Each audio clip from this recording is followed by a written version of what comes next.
DHK, the World News Tonight with Matt Waldron. Good evening, I'm Matt Waldron. Here are the headlines.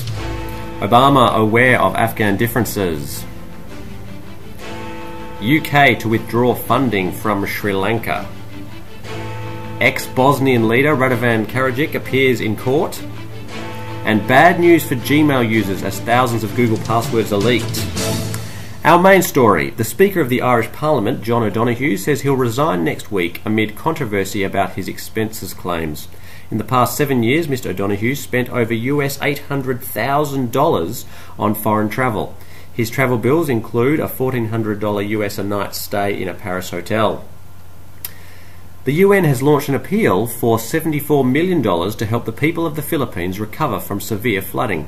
Up to 300 people were killed and hundreds of thousands fled their homes to escape the effects of violent storms last week. It aims to help 1 million of the worst affected people in the country for 6 months. The UN's humanitarian coordinator, John Holmes, said it would also raise money for other countries in the region struck by disaster.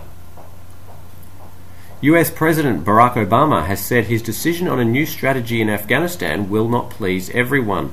He told key figures from Congress gathered to discuss future US plans that he would decide the question with a sense of urgency. Democratic Senator Harry Reid said members from both parties told Mr Obama they would support his decision. But Republican Senator Mitch McConnell stressed backing would depend on Mr Obama following his general's advice. The talks at the White House came as debate intensifies over whether the US should send more troops to Afghanistan. About 30 senior congressional figures from both parties' leaderships and key House and Senate committees were involved. Democratic Speaker Nancy Pelosi said that there had been some agreement but also some diversity of opinion. Former Republican presidential candidate Senator John McCain urged Mr Obama to take heed of the advice given by generals on the ground. The British author Hilary Mantel has won the Man Booker Prize for fiction for her novel Wolf Hall, about the life and times of the Tudor statesman Thomas Cromwell. Ms Mantel had been the strong favourite to win the award, which is open to works in English by authors from the Commonwealth and Ireland. A car bomb has exploded in a busy marketplace in western Iraq, killing at least 9 people and wounding many others. The blast happened outside the city of Fallujah. It's the second deadly bombing in Anbar province in as many days. On Monday, a suicide bomber killed 6 people at a funeral in the city of Haditha. The British government says it will soon withdraw all but emergency funding for the camps where about 250,000 displaced Tamils are confined in northern Sri Lanka. The announcement came after Minister Mike Foster visited the biggest camp.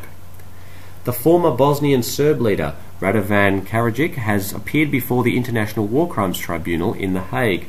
He's charged with 11 counts of war crimes and crimes against humanity, allegedly committed during the Bosnian War of the 1990s.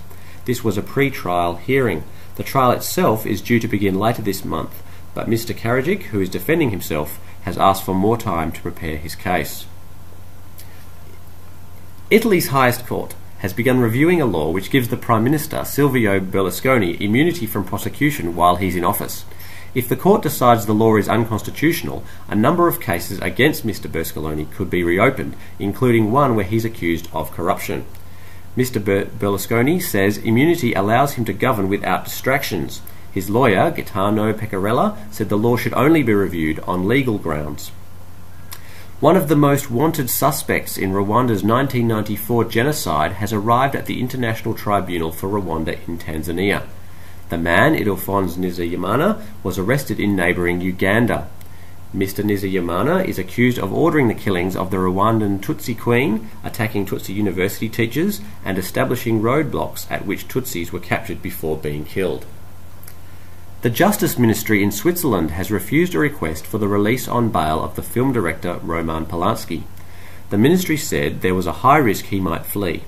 Roman Polanski was arrested in Zurich last month on a warrant issued in the United States, where he's wanted for sentencing for having sex with a 13-year-old girl in 1977.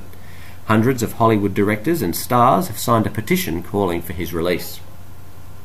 And finally tonight, some bad news for the Google Mail user on the internet, because Google has confirmed that users of its email system, Gmail, have been affected by a security breach that saw thousands of passwords posted online. Google said the breach was part of an industry-wide attack and it had told users to change their passwords. The BBC said it had seen a list of more than 20,000 web-based email accounts and passwords, including Gmail, Hotmail and Yahoo, that had been briefly posted online. That's all for the news. Thanks for listening. Good night.